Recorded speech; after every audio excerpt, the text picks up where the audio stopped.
Welcome to GTPL news. ముందుగా headlines చూద్దాం.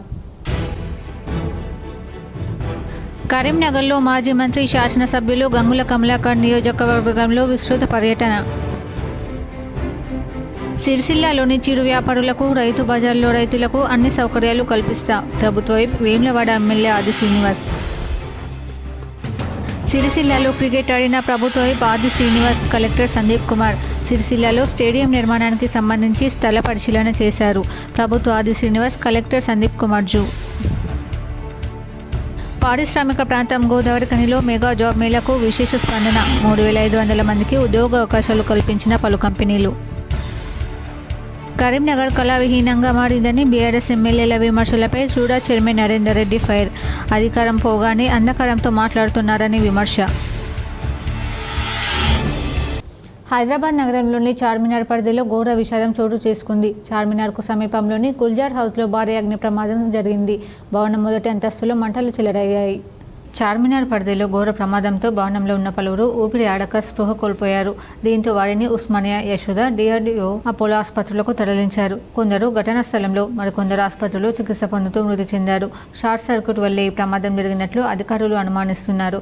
ఘటనా స్థలానికి అగ్నిమాపక, డిఆర్ఎఫ్, జీహెచ్ఎంసీ పోలీసు సిబ్బంది చేరుకుని సహాయక చర్యలు చేపట్టి మంటలను అదుపులోకి తీసుకొచ్చారు.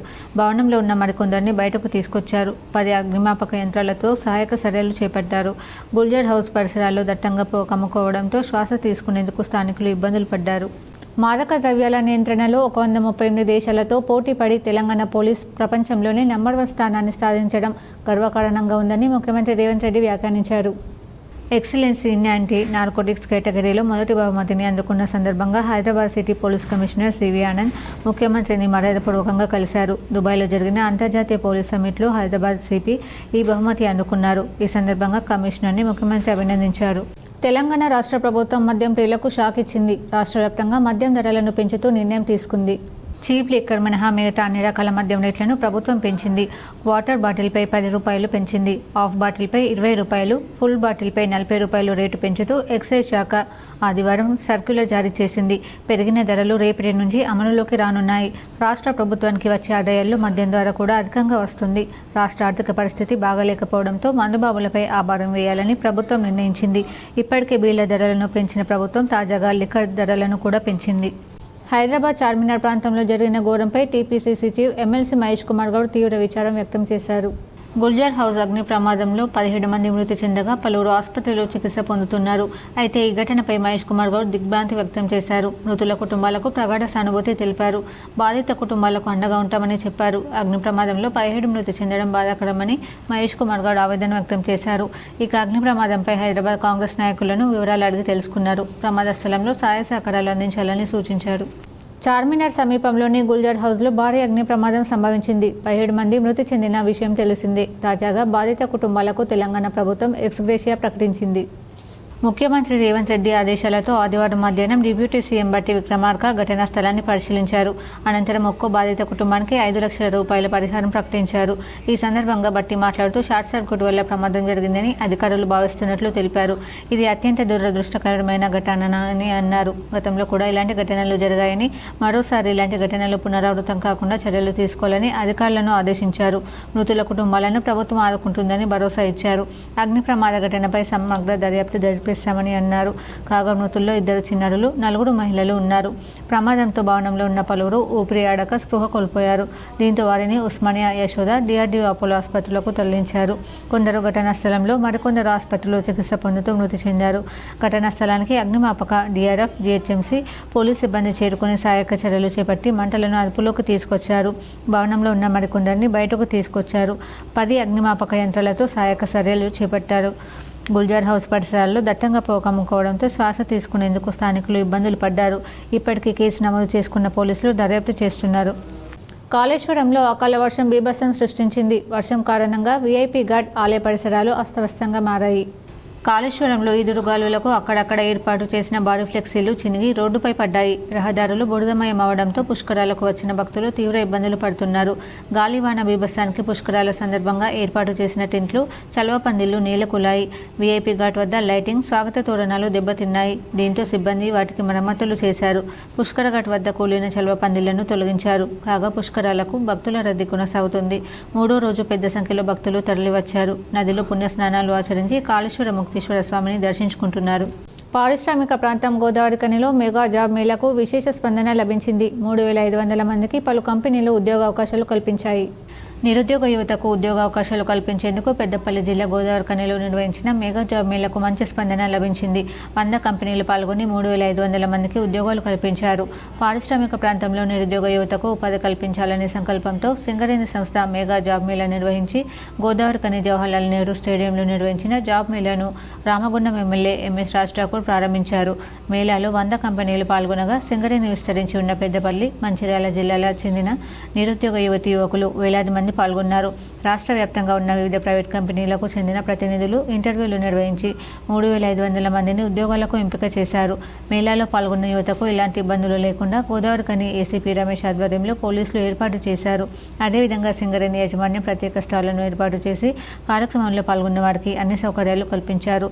IT, pharma, marketing, banking, data entry, nursing తదితర కంపెనీలలో ఉద్యోగాలు సాధించిన వారికి సింగరేణి చైర్మన్ బలరాం నాయక్, ప్రభుత్వ సలహాదారు హర్కార వేణుగోపాలరావు, ఎమ్మెల్యే మక్కన్ సింగ్ రాజ్ ఠాకూర్ చేతుల మీదుగా నియామక పత్రాలు అందజేశారు. అనంతరం వివిధ కంపెనీలు ఏర్పాటు చేసిన స్టాళ్లను అతిథులు పరిశీలించారు. ఈ సందర్భంగా చైర్మన్ బలరాం నాయక్ మాట్లాడుతూ సింగరేణి సంస్థ నిరుద్యోగులకు ఉపాధి కల్పించడంలో ముందుంటుందని అన్నారు. సింగరేణి విస్తరించి ఉన్న అన్ని ప్రాంతాల్లో జాబ్ మేళాలు నిర్వహిస్తామని పేర్కొన్నారు. రాముడు ఎమ్మెల్యే మక్కన్ సింగ్ మాట్లాడుతూ రాష్ట్ర ప్రభుత్వం నిరుద్యోగ యువతకు ఉపాధి కల్పనకు పెద్దపీట వేస్తుందన్నారు. తమ ప్రభుత్వం ఏర్పాటు నుంచి 60,000 మందికి ఉపాధి కల్పించామని తెలిపారు. ప్రభుత్వ సలహాదారు హర్కార వేణుగోపాలరావు మాట్లాడుతూ యువతను ఎక్కడికో వెళ్లి ఉద్యోగాలు వెతుక్కోకుండా అన్ని కంపెనీలను ఒకే చోటుకు చేర్చి వారికి ఉపాధి కల్పిస్తున్నామని, ఇలాంటి మేళాలను సద్వినియోగం చేసుకోవాలని అన్నారు. రాష్ట్ర ప్రభుత్వం, రాష్ట్ర ముఖ్యమంత్రి రేవంత్ రెడ్డి గారు, బట్టి విక్రమార్క గారు, శ్రీధర్ బాబు గారు ఒక సమాలోచనతో ఈ రాష్ట్రంలో ఉద్యోగ కల్పన చేయాలని 60,000 మందికి ఇప్పటికే ప్రభుత్వ ఉద్యోగాలు ఇవ్వడం జరిగింది. దాంతోపాటు ప్రైవేట్ రంగ సంస్థల్లో కూడా ఉద్యోగ అవకాశాలు కల్పించాలని ఒక సంకల్పంతో సింగరేణి ద్వారా మరి అన్ని ప్రాంతాల్లో పెట్టే కార్యక్రమం చేస్తూ ఉన్నారు. దాంట్లో మేము మా అభ్యర్థన మేరకు బలరాం నాయక్ గారు మొదటిగా రామగుండంలో పెట్టడం చాలా సంతోషం. దాదాపు చూస్తూ ఉన్నారు మీరు, వేల సంఖ్యలో ఇక్కడ దీనికి రావడం జరిగింది. ఖచ్చితంగా కొన్ని వేల మందికి ఉద్యోగ అవకాశాలు వస్తాయి. ఈ యొక్క ప్రభుత్వ లక్ష్యం, రేవంత్ రెడ్డి గారి లక్ష్యం. కరీంనగర్ విద్యానగర్లో పద్మావతి సమేత వెంకటేశ్వర స్వామి వార్షిక బ్రహ్మోత్సవాలు వైభవపేతంగా జరుగుతున్నాయి. బ్రహ్మోత్సవాల్లో భాగంగా స్వామివారి కళ్యాణం సందర్భంగా కరీంనగర్ పట్టణ జిల్లా పద్మశాలి సంఘం ఆధ్వర్యంలో అమ్మవారికి పట్టు వస్త్రాలు సమర్పించారు. సారే, చీర, పట్టు వస్త్రాలతో కొత్తయాస్వాడ నుంచి వెంకటేశ్వర టెంపుల్ వరకు శోభాయాత్ర నిర్వహించారు. శోభాయాత్రలో పద్మశాలి కులస్తులు కోలాటంతో పెద్ద సంఖ్యలో పాల్గొన్నారు. వెంకటేశ్వర స్వామి కళ్యాణం సందర్భంగా పద్మశాలి కుల బాంధవులైన పద్మావతి అమ్మవారికి పుట్టింటి నుంచి పట్టు వస్త్రాలు, సారె సమర్పించడం ఆనవాయితీగా కొనసాగుతుందని పద్మశాలి సంఘం ప్రతినిధులు గడ్డం శ్రీరాములు తెలిపారు. మరియు 17వ డివిజన్ పద్మశాలి కులబాంధవులందరూ కలిసి శ్రీ లక్ష్మీ వెంకటేశ్వర స్వామి బ్రహ్మోత్సవాలు విద్యానగర్లో జరుగుతున్నటువంటి బ్రహ్మోత్సవాలకు మా పద్మశాలి కులబాంధవులందరము మా 20 పైనటువంటి పద్మావతి అమ్మవారికి పట్టు వస్త్రాలు, తలంబ్రాలు 10 ఏళ్లు అధికారంలో ఉండి అభివృద్ధి పేరుతో అందిన కాడికి దండుకొని అధికారం పోగానే అంధకారంతో బీఆర్ఎస్ ఎమ్మెల్యేలు మాట్లాడుతున్నారని సూడా చైర్మన్ కోమటిరెడ్డి నరేందర్ రెడ్డి విమర్శించారు. కరీంనగర్ కలెక్టర్ను బీఆర్ఎస్ ఎమ్మెల్యేలు, నాయకులు కలిసి అభివృద్ధి కుంటుపడిందని, కరీంనగర్ కళావిహీనంగా మారిందని విమర్శించడంపై నరేందర్ రెడ్డి ఫైర్ అయ్యారు. ఆర్థిక పరిస్థితిని దిగజార్చి నిధులు తేవడం లేదని విమర్శించడం అర్ధరహితమన్నారు. తీగల వంతెనపై 6 కోట్లతో ఏర్పాటు చేసిన డైనమిక్ లైటింగ్ వెలగకపోవడానికి కారణం మీరు కాదా అని ప్రశ్నించారు. దాని భద్రత గురించి ఆనాడు ఎందుకు పట్టించుకోలేదన్నారు. స్మార్ట్ సిటీలో నిధులు కేటాయించి డంపింగ్ యార్డ్ తరలింపును ఎందుకు పట్టించుకోలేదని ప్రశ్నించారు. అభివృద్ధి పేరుతో అవినీతికి పాల్పడి ప్రజాధనం దుర్వినియోగం చేశారని ఆరోపించారు. అర్హులైన పేదలందరికీ ఇందిరమ్మ ఇల్లు మంజూరు చేసి విడతల వారీగా డబ్బులు ఇవ్వడం జరుగుతుందని స్పష్టం చేశారు. మాజీలతో కలిసి నిన్న కరీంనగర్లో కలెక్టర్ గారు కలిసిన తర్వాత మీడియాతో మాట్లాడిన సందర్భంలో అసలు కాంగ్రెస్ ప్రభుత్వం వచ్చిన 16 నెలల్లో ఏమీ జరగనట్టు మరి కళ్ళున్న కబోదిలాగా నిన్న మాట్లాడిన దాన్ని మేము తీవ్రంగా ఖండిస్తాను. ముఖ్యంగా గంగుల కమలాకర్ గారు కరీంనగర్కు సంబంధించి పదే కరీంనగర్ నగరం కరీంనగర్ జిల్లా తిమ్మాపూర్ మండలం మల్లాపూర్లో ఘోర రోడ్డు ప్రమాదం జరిగింది. కరీంనగర్ జిల్లా తిమ్మాపూర్ మండలంలోని మల్లాపూర్ రోడ్డుపై ఉన్న వడ్ల కుప్పను బైక్ ఢీకొట్టడంతో ఒకరు మృతి చెందారు, మరొకరికి తీవ్ర గాయాలయ్యాయి. మృతుడు మొగ్దుంపూర్కు చెందిన నేరెల రంజిత్గా గుర్తించారు. గాయపడ్డ సాజిద్ను కరీంనగర్ ఆసుపత్రికి తరలించగా చికిత్స పొందుతున్నారు. రాత్రి మల్లాపూర్ నుంచి కరీంనగర్ వైపు వస్తుండగా రోడ్డుపై ధాన్యం కుప్ప గమనించకపోవడంతో ప్రమాదానికి గురైనట్లు స్థానికులు తెలిపారు. రాజన్న సిరిసిల్ల జిల్లాలో పెళ్లి కూతురు ప్రియుడితో పరారయ్యారు. పచ్చని పందిట్లో పెళ్లి ఆగిపోయింది. కరీంనగర్ జిల్లాలో నిన్న పెళ్లి కొడుకు పారిపోగా ఈ రోజు రాజన్న సిరిసిల్ల జిల్లాలో పెళ్లి కూతురు ప్రియుడితో పారిపోయింది. పెళ్లి కూతురు పారిపోగా ఆమె చెల్లితో ముహూర్తానికి పెళ్లి చేసేందుకు పేరెంట్స్ యత్నించి విఫలమయ్యారు. రాజన్న సిరిసిల్ల జిల్లా ఇల్లారెడ్డిపేట మండలం నారాయణపూర్కు చెందిన అనితకు హుస్నాబాద్కు చెందిన మొగిలితో వివాహం నిశ్చయమైంది. ఈ రోజు పెళ్లి ముహూర్తం పెట్టుకున్నారు. బంధుమిత్రులు వచ్చారు. ఏర్పాట్లన్నీ పూర్తయ్యాయి. కానీ పెళ్లి కూతురు అనిత ప్రియుడితో పారిపోయింది. ముహూర్తానికి పెళ్లి కూతురు లేకపోవడంతో పాటు బంధువులు ఆందోళనకు గురయ్యారు. అదే ముహూర్తానికి పెళ్లి కూతురు చెల్లిని ఇచ్చి పెళ్లి చేస్తామని పెళ్లి కొడుకును ఒప్పించారు. అందుకు అబ్బాయి పేరెంట్స్ సైతం ఒప్పుకున్నారు. కానీ చెల్లికి 18 ఏళ్లు నిండకపోవడంతో గుర్తు తెలియని వ్యక్తి అధికారులకు ఫిర్యాదు చేయడంతో ఐసీడీఎస్ అధికారులు పోలీసులు పెళ్లి మండపానికి చేరుకుని అమ్మాయి వయసు గురించి ఆరా తీశారు. 18 ఏళ్లు నిండకపోవడంతో బాల్య వివాహం చేయొద్దంటూ పెళ్లిని అడ్డుకున్నారు. 18 ఏళ్లు నిండకుండా బాల్య వివాహం చేస్తే చట్టరీత్యా చర్యలు తీసుకుంటామని హెచ్చరించడంతో పచ్చని పందిట్లో పెళ్లి ఆగిపోయింది. అక్క చేసిన తప్పిదానికి పెళ్లి ఆగిపోవడం స్థానికంగా కలకలం సృష్టించింది. చైల్డ్ మ్యారేజ్ జరుగుతుందని సమాచారం అందుకొని ఎల్లారెడ్డిపేట మండలము నారాయణపూర్ గ్రామానికి చేరుకోవడం జరిగింది. అక్కడ నిజంగానే ఒక మైనర్ బాలికకు వివాహం జరుగుతుంది అని తెలుసుకున్నాం మేము. అయితే అక్కడికి వెళ్ళి అధికారులమందరం కూడా ఐసీడీఎస్ నుంచి సిడిపిఓ సూపర్వైజరు, ఎంఆర్ఓ గారు, ఆర్ఐ గారు, తహసీల్దార్ గారు మరియు గారు, తర్వాత మన చైల్డ్ లైన్ సిబ్బంది, ఐసీపీఎస్ సిబ్బంది అందరం కూడా అక్కడికి చేరుకొని వారికి కౌన్సిలింగ్ కూడా చేయడం జరిగింది. వారి తల్లిదండ్రులకు ఈ చైల్డ్ మ్యారేజ్ యాక్ట్ గురించి 2006 యాక్ట్ గురించి మరియు 18 సంవత్సరాలు నిండకుండా మాజీ మంత్రి కరీంనగర్ శాసనసభ్యులు గంగుల కమలాకర్ నియోజకవర్గంలో విస్తృతంగా పర్యటించారు. కరీంనగర్ గోదంగడ్డలోని ముస్లిం స్టూడెంట్స్ ఆర్గనైజేషన్ ఆధ్వర్యంలో సన్షైన్ గ్లోబల్ స్కూల్ ఆవరణలో ఏర్పాటు చేసిన ఉచిత మెడికల్ క్యాంపును ప్రారంభించారు. తదనంతరం సాయినగర్లో నూతనంగా ఏర్పాటు చేసిన ఆడపిల్లల ఆసుపత్రిని ప్రారంభించారు. కార్యక్రమం అనంతరం కొత్తపల్లి మండలంలోని బదిపల్లి గ్రామంలో శ్రీ అలివేలు మంగ పద్మావతి సమేత శ్రీ వెంకటేశ్వర స్వామి ఆలయ వార్షిక బ్రహ్మోత్సవాల్లో పాల్గొన్నారు. స్వామివారి కళ్యాణోత్సవాన్ని తిలకించారు. ఈ వేడుకల్లో ఎమ్మెల్యేతో పాటు సూడా చైర్మన్ కోమటిరెడ్డి నరేంద్ర రెడ్డి పాల్గొన్నారు. ఆలయ కమిటీ బాధ్యులు ఎమ్మెల్యే సూడా చైర్మన్ను ఘనంగా సన్మానించారు. ఆయా కార్యక్రమాల్లో ఎమ్మెల్యే గంగులతో పాటు మాజీ జిల్లా గ్రంథాలయ సంస్థ మాజీ చైర్మన్ పొన్నం అనిల్ కుమార్ గౌడ్, నగర బీఆర్ఎస్ అధ్యక్షులు చెల్ల హరిశంకర్, మాజీ మార్కెట్ కమిటీ వైస్ చైర్మన్ ఉప్పు రాజశేఖర్, ఆలయ కమిటీ చైర్మన్ ఉప్పు తిరుపతి తదితరులు పాల్గొన్నారు. సిరిసిల్లాలో ప్రభుత్వ వైప్ ఆది శ్రీనివాస్, కలెక్టర్ సందీప్ కుమార్ క్రికెట్ ఆడి సందడి చేశారు. సిరిసిల్లాలో స్టేడియం నిర్మాణానికి సంబంధించి స్థల పరిశీలన చేశారు. ప్రభుత్వ ఆది శ్రీనివాస్, కలెక్టర్ సందీప్ కుమార్ స్టేడియం స్థలంలో క్రికెట్ ఆడుతున్న వారితో కలిసి కాసేపు సరదాగా క్రికెట్ ఆడారు. కలెక్టర్ బౌలింగ్ వేయగా ప్రభుత్వ వైపు ఆది శ్రీనివాస్ బ్యాటింగ్ చేశారు. క్రీడాకారులను ఉత్సాహపరిచారు. అనంతరం క్రీడాకారులను ఉద్దేశించి మాట్లాడుతూ స్టేడియం నిర్మాణానికి ప్రభుత్వం కృషి చేస్తుందని, స్థల పరిశీలన పూర్తి చేసి త్వరలోనే పనులు ప్రారంభిస్తామని తెలిపారు. సిరిసిల్లాలోని చిరు వ్యాపారులకు, రైతు బజార్లో రైతులకు అన్ని సౌకర్యాలు కల్పిస్తామని ప్రభుత్వ వేములవాడ ఎమ్మెల్యే ఆది శ్రీనివాస్ తెలిపారు. సిరిసిల్లాలో రైతు బజార్ను ఆది శ్రీనివాస్, కలెక్టర్ సందీప్ కుమార్ జిల్లా గ్రంథాలయ సంస్థ చైర్మన్ నాగుల సత్యనారాయణ గౌడ్, వ్యవసాయ మార్కెట్ కమిటీ చైర్పర్సన్ స్వరూప, ఆర్డీఓ వెంకటేశ్వర్లు పరిశీలించారు. రైతులు, కూరగాయల విక్రేతలకు సౌకర్యంగా ఉండేలా షెడ్లు నిర్మిస్తామని, కనీస వసతులు కల్పిస్తామని తెలిపారు. సిరిసిల్ల గ్రంథాలయం ఆవరణలో మహాత్మా జ్యోతిరావు పూలే విగ్రహం ఏర్పాటుకు కృషి చేస్తున్నామని తెలిపారు. రాష్ట్రంలో ఈ 7 రికార్డు స్థాయిలో వరి ధాన్యం రైతులు పండించారని rural MLA doctor Bhupathi Reddy మాట్లాడారు. దర్పల్లి పిఏసీఎస్ కార్యాలయంలో ఏర్పాటు చేసిన మీడియా సమావేశంలో rural MLA doctor Bhupathi Reddy మాట్లాడారు. సన్నాలు, దొడ్డు ఈసారి 8 లక్షల టన్నుల వరి ధాన్యం రికార్డ్ స్థాయిలో పండించారు. రైతులు తెలంగాణలో కాళేశ్వరం నీరు లేకుండానే గతంలో తడిసిన ధాన్యం కానీ, మంచి ధాన్యం కానీ 2 నెలల వరకు కేసీఆర్ డబ్బులు ఇవ్వలేదు.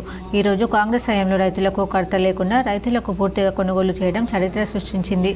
రైతులకు 2 పంటలకు కనీసం 30,000 అదనంగా సంపాదన కల్పించింది కాంగ్రెస్ పార్టీ. ఇందిరమ్మ ఇండ్లు కేసీఆర్ హయాంలో 10 సంవత్సరాల్లో ఒక ఇల్లు కట్టకుండా కాలయాపన చేశారు. మనం చెప్పిన విధంగా 400 స్క్వేర్ ఫీట్ల నుండి 600 స్క్వేర్ ఫీట్ల వరకు నియోజకవర్గంలో 3300 ఈ రోజు వరకు 7 మండలాల్లోనే సుమారు మరో 1000 ఇండ్లు రానున్నాయి. మొదటి విడత 4500 ఇండ్లు మంజూరు చేయడం జరిగింది.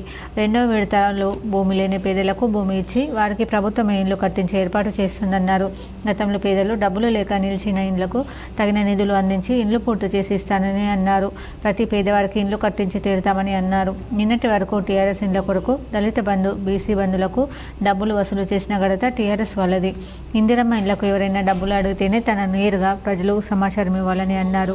పూకళ్లకు నమ్మవద్దని అన్నారు. కేసీఆర్ కుటుంబంలో ఏమి జరుగుతుంది, చివరకు బీఆర్ఎస్ నిలిచిపోయిందన్నారు. వాళ్ళు మాట్లాడడం అనేది దయ్యాలు వేదాలు పలికినట్లని తెలిసింది. ఉద్యోగులకు ఇబ్బంది పెట్టిన బీఆర్ఎస్ ప్రభుత్వం 8,000 కోట్లు ఎగబట్టి నేడు ఉద్యోగులకు ఆదుకునే మాట మాట్లాడుతున్నారు. అధిక వడ్డీలతో రుణాలు తెచ్చి తెలంగాణ ప్రజలను అడ్డువిడిచిన కేసీఆర్ 40,000 కోట్లు బాకీ పెట్టిపోయారు. అప్పుల మాట వేరు. కాంగ్రెస్ వచ్చిన నాటి నుంచి 60,000 ఉద్యోగాలు ఇచ్చాము. తెలంగాణ బాగుపడడం కేసీఆర్ కుటుంబానికి ఇష్టం లేదు. బీజేపీ వాళ్ళు ఎక్కడ పడితే అక్కడ ఉదార కొట్టేవాళ్ళు. ఒక్కసారి అవగాహన చేసుకోవాలి. 15 రాష్ట్రాల్లో ఉంది, తెలంగాణలో కొనసాగుతుందని ప్రశ్నించారు. అభివృద్ధికి అడ్డం పడడం తప్ప చేసిందేమీ లేదని అన్నారు. ఈ కార్యక్రమంలో మాజీ IDCMS chairman Munipalli Saireddy, block Congress అధ్యక్షులు పొలసాని శ్రీనివాస్, దర్పల్లి పిఎస్సిఎస్ చైర్మన్ చెలిమెల చిన్నారెడ్డి తదితరులు పాల్గొన్నారు. ముఖ్యంగా ఇందులో 2 అంశాలు. ఈ సన్న వడ్లు, దొడ్డు వడ్ల కొనుగోలు ఈరోజు రికార్డు స్థాయిలో దగ్గర 8 లక్షల మెట్రిక్ టన్నుల వరి ధాన్యాన్ని మన నిజామాబాద్ జిల్లాలో ఇప్పటి వరకు ప్రొక్యూర్ చేయడం జరిగింది. ఇంకా అధికారుల అంచనా ప్రకారము ఇంకొక 1,00,000 మెట్రిక్ టన్నులు ఇంకా ప్రొక్యూర్ చేసేది అక్కడక్కడ, అంటే కొంచెం లారీలలో ఉన్నాయి. ఇంకా కొంచెం లేట్ వచ్చింది క్రాప్. ఇప్పుడు మనకి ఎస్పెషల్లీ చిక్కరణపల్లి, బాల్కొండ ఏరియాలో మన దగ్గర 95% అయిపోయింది. ఒక జగన్పల్లి మనలో కొద్దిగా ఉంది. పోయిన వానాకాలం 1,55,00,000 మెట్రిక్ టన్నుల ధాన్యం మన తెలంగాణలో, ఇప్పుడు 1,30,00,000. అంటే 2 పంటలు కలిసి ఈ వానకాలము ఏసంగి కలిసి కాంగ్రెస్ పార్టీ అధికారంలోకి వచ్చిన తర్వాత ఉపాధ్యాయులు శిక్షణలో నేర్చుకున్న అంశాలను వచ్చే విద్యా సంవత్సరంలో విద్యార్థులకు అర్థమయ్యే రీతిలో బోధించాలని డీఓ అశోక్ సూచించారు. నగర శివార్లోని బోర్గాం జిల్లా పరిషత్ ఉన్నత పాఠశాలలో 5 రోజులుగా జరుగుతున్న మొదటి బ్యాచ్ ఉపాధ్యాయుల శిక్షణ శిబిరం శనివారం ముగిసింది. ఈ సందర్భంగా డీఓ మాట్లాడుతూ పాఠశాలలో విద్యార్థుల సంఖ్య పెరిగే విధంగా ప్రతి ఉపాధ్యాయుడు కృషి చేయాలని, స్పష్టమైన అవగాహనతో విద్యాబోధన చేయాలని సూచించారు. సెంటర్ ఇన్ఛార్జ్ శంకర్ మాట్లాడుతూ సబ్జెక్టు వారీగా లెర్నింగ్ అవుట్కమ్స్పై అవగాహన ఉండాలని, ఈ శిక్షణ అవుట్కమ్స్ వివరాలు అందించినట్లు తెలిపారు. అలాగే వివిధ అంశాలపై అవగాహన కల్పించారు. అనంతరం రీసోర్స్ పర్సన్లను డీఓ సత్కరించారు. కార్యక్రమంలో ఉపాధ్యాయులు తదితరులు పాల్గొన్నారు. నేను జిల్లా పరిషత్ ఉన్నత పాఠశాల బోర్గంపి సెంటర్ ఇన్ఛార్జ్ మాట్లాడడం జరుగుతుంది. మా వద్ద ఇన్ సర్వీస్ టీచర్స్ 5 days ఓరియంటేషన్లో భాగంగా SA mathematics and SA social studies ఈ 2 సబ్జెక్టులకు సంబంధించి టీచర్స్ని ఇక్కడ మా డిఓ గారు అలాట్ చేయడం జరిగింది. ఎస్ఏ మ్యాథమెటిక్స్లో 156 టీచర్సు, ఎస్ఏ సోషల్ స్టడీస్లో 139 టీచర్స్ని అలాట్ చేయడం జరిగింది. ఒకరిద్దరు హెల్త్ ప్రాబ్లం తప్ప అందరూ కూడా రెగ్యులర్గా అటెండ్ కావడం జరుగుతుంది. రాజన్న సిరిసిల్ల జిల్లా అగ్రహారంలోని ఆంజనేయ స్వామి ఆలయంలో పలు అభివృద్ధి పనులకు ప్రభుత్వ విప్ ఆది శ్రీనివాస్, కలెక్టర్ సందీప్ కుమార్ జూ శ్రీకారం చుట్టారు. రాజన్న సిరిసిల్ల జిల్లా అగ్రహారంలోని ఆంజనేయ స్వామి ఆలయంలో పలు అభివృద్ధి పనులకు ప్రభుత్వ విప్ ఆది శ్రీనివాస్, కలెక్టర్ సందీప్ కుమార్ జూ శ్రీకారం చుట్టారు. 31 లక్షల రూపాయల వ్యయంతో చేపట్టే ప్రకారగూడ ఆర్చి నిర్మాణానికి శంకుస్థాపన చేశారు. స్వామివారిని దర్శించుకుని ప్రత్యేక పూజలు నిర్వహించారు. ఈ కార్యక్రమంలో జిల్లా గ్రంథాలయ సంస్థ చైర్మన్ నాగుల సత్యనారాయణ గౌడ్ పాల్గొన్నారు. సుల్తానాబాద్లో హనుమాన్ శోభాయాత్ర వైభవంగా జరిగింది. భక్తి పాటలు, భజనలతో భక్తులు సందడి చేశారు. పెద్దపల్లి జిల్లా సుల్తానాబాద్లో హనుమాన్ భక్తులు సందడి చేశారు. భక్తి పాటలు, భజనలతో శోభాయాత్ర నిర్వహించారు. హనుమాన్ మాలధారణ స్వాములు శాస్త్రీనగర్లో హనుమాన్ విగ్రహంతో శోభాయాత్ర ఘనంగా నిర్వహించారు. హనుమాన్ భక్తులు భజన పాటలతో ఊరేగింపు శోభాయాత్రలో పాల్గొన్నారు. హనుమాన్ నామస్మరణలతో పురవీధులు మారుమోగాయి. గ్రామంలో ఆధ్యాత్మిక వాతావరణం నెలకొంది. జై శ్రీరామ్, జై హనుమాన్ నినాదాలతో శోభాయాత్ర అంగరంగ వైభవంగా సాగింది. వార్తలు ముగించే ముందు హెడ్లైన్స్ మరోసారి. కరీంనగర్లో మాజీ మంత్రి, శాసనసభ్యులు గంగుల కమలాకర్ నియోజకవర్గంలో విస్తృత పర్యటన. సిరిసిల్లాలోని చిరు వ్యాపారులకు, రైతు బజార్లో రైతులకు అన్ని సౌకర్యాలు కల్పిస్తా ప్రభుత్వ విప్ వేములవాడ ఎమ్మెల్యే ఆది శ్రీనివాస్. సిరిసిల్లలో క్రికెట్ ఆడిన ప్రభుత్వ వైపు ఆది శ్రీనివాస్, కలెక్టర్ సందీప్ కుమార్ సిరిసిల్లలో స్టేడియం నిర్మాణానికి సంబంధించి స్థల పరిశీలన చేశారు. ప్రభుత్వ ఆది శ్రీనివాస్, కలెక్టర్ సందీప్ కుమార్ జూ. పారిశ్రామిక ప్రాంతం గోదావరి ఖనిలో మెగా జాబ్ మేళకు విశేష స్పందన. 3,500 మందికి ఉద్యోగ అవకాశాలు కల్పించిన పలు కంపెనీలు. కరీంనగర్ కళావిహీనంగా మారిందని బీఆర్ఎస్ ఎమ్మెల్యేల విమర్శలపై సూడా చైర్మన్ నరేందర్ రెడ్డి ఫైర్. అధికారం పోగానే అంధకారంతో మాట్లాడుతున్నారని విమర్శ. ఈ వార్తలు ఇంతటితో సమాప్తం. తిరిగి ప్రసారమయ్యే వార్తల్లో మళ్ళీ కలుద్దాం. అంతవరకు చూస్తూనే ఉండండి మీ GTPL న్యూస్.